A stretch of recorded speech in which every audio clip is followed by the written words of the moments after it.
안녕하세요. 경자입니다. 최근 증시 뉴스를 보면 화면 보시는 것처럼 경기 민감주에 대한 이야기를 참 많이도 하는데요.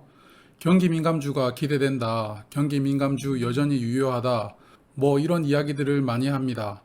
그래서 오늘은 경기 민감주가 뭘까에 대한 영상을 준비했습니다. 그리고 대충 뜻은 아시는데 정확하게 어떤 섹터가 경기 민감주에 해당되는지 아리송하신 분들도 끝까지 보시면 좋을 것 같아요. 현재 전 세계는 코로나19로 아직까지 고통을 받고 있죠. 올 연말이면 이 고통이 끝났으면 좋겠는데요. 코로나19라는 글로벌 전염병으로 인해서 우리 사회도 엄청나게 많은 변화를 맞이했습니다. 특히 이 전염병으로 인해 감염에 대한 우려로 사회적 활동이 멈추게 되었는데요. 그로 인해 수많은 오프라인 매장들이 폐업을 하게 됩니다. 그래서 우리의 생활 형태가 집안에서 대부분의 시간을 보내고요. 또한 물건을 구매하는 것도 비대면, 즉 온라인을 활용하는 방식으로 급격하게 변화하였습니다. 그래서 이 코로나19로 인해 전 세계 글로벌 경기가 삽시간에 얼어붙게 되었는데요. 이 전염병이 시작되었던 작년 2월과 3월의 증시는 전 세계적으로 대폭락을 기록하는 암울한 시기를 보내게 됩니다. 그래서 오늘 설명드리는 경기 민감주는 이러한 경기 변동에 더욱더 밀접하게 반응하면서 주가가 연동되는 종목을 의미하는데요. 그러므로 경기 민감주는 코로나19로 인해서 주가가 더욱더 과대 폭락하게 되었습니다. 하지만 점점 코로나19의 종식이 보이기 시작하기 때문에 어느 정도는 경기 회복이 기대되는 상황입니다. 그래서 최근 들어 이러한 분위기 속에서 경기 민감주가 지속적으로 주목을 받고 있다고 설명될 수 있겠습니다. 이러한 경기 민감주는 경기가 호황이 되면 제품의 판매가 상승이 됩니다. 그래서 기업들의 이익이 개선이 되고요. 그 개선되는 실적을 기대하면서 주가가 상승하게 되는 선순환 사이클을 가지고 있습니다. 그럼 경기 민감주는 어떤 섹터가 있는지 한번 알아볼게요. 첫 번째로 원재료 종목입니다. 대표 종목군으로 철강이나 화학이 있을 겁니다. 아니, 철강이나 화학이 도대체 경기와 무슨 상관이지 라고 생각하시는 분들도 있을 겁니다. 저도 그랬으니까요. 그런데 철강 제품이나 화학 제품은 우리 생활에 활용되는 대부분 제품의 1차 원재료입니다. 그래서 결국 경기가 활성화되어 제품이 많이 팔리게 되면 필연적으로 수요가 늘어나는 품목이 철강이나 화학인 것입니다.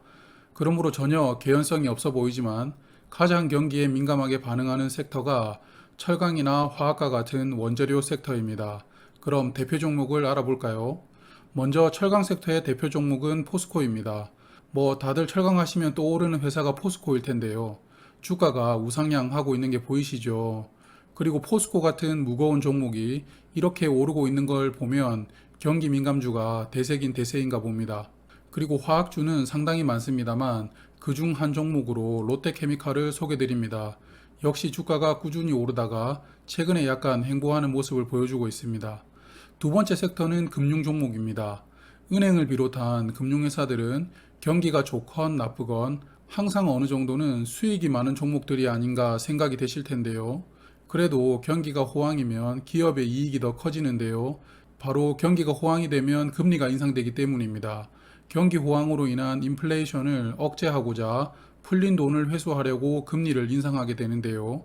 그리고 이 금리 인상은 다들 느끼시겠지만 대출금리가 예금금리보다 조금 더 빠르고 높게 올라가는 특징이 있죠. 그래서 이자 마진이 좀 더 커진다고 합니다.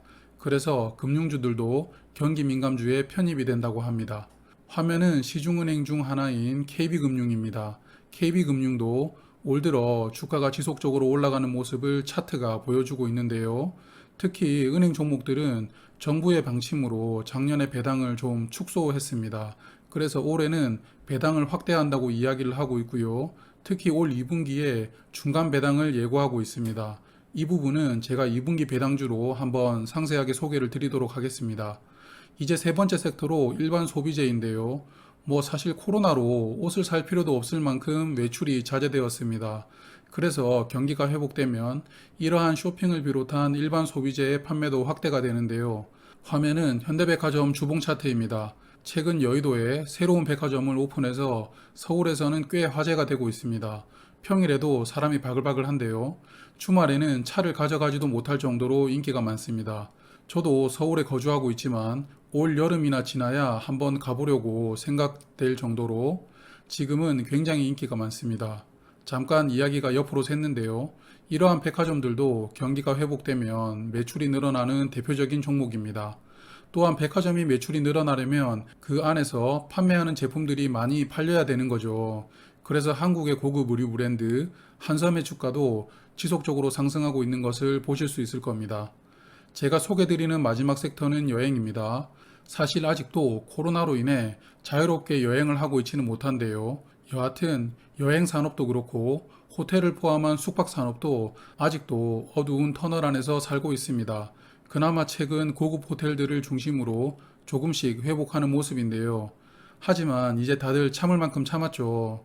그래서 아마 백신 접종률이 높아지고 코로나가 잠잠해질 것이라고 예상되는 올 여름부터는 참았던 여행 수요가 폭발할 것이라고 생각합니다. 그리고 해외여행은 내년에 수요가 폭발하겠죠. 아마 내년에 웬만한 동남아의 바닷가는 부산 해운대급의 인파가 1년 내내 모일 확률도 있다고 생각이 됩니다. 그리고 주가는 벌써 이러한 기대감이 상당히 반영되었는데요. 화면은 국내 1위 여행사 하나투어입니다. 주가가 작년 말부터 꾸준히 오르고 있다는 걸 보실 수 있죠. 아직 기업은 정상화가 되질 않았지만 주가는 이미 정상화가 되었다는 걸 알 수가 있습니다. 그리고 경기 민감주와 반대되는 개념인 경기 방어주도 간단하게 말씀드릴게요. 경기 방어주는 말 그대로 경기에 영향을 받지 않는 종목들을 이야기합니다. 제가 대표적인 세 개의 섹터를 소개해 드리겠습니다. 첫 번째는 전기입니다.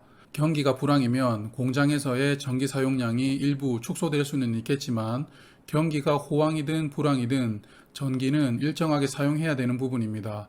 그래서 전기를 생산하는 한국전력 같은 종목들은 경기와 상관없이 제갈길을 가는 종목이라고 볼 수 있죠. 두 번째는 게임입니다. 게임 역시 호황이라고 좀 더 많이 하고 불황이라고 좀 적게 하고 그런 성격이 아니죠.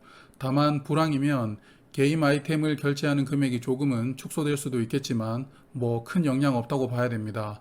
그래서 게임주들도 경기와 상관없이 그 게임이 얼마나 유저들에게 호평을 받느냐만으로 주가가 결정되는 섹터라고 볼 수 있겠습니다.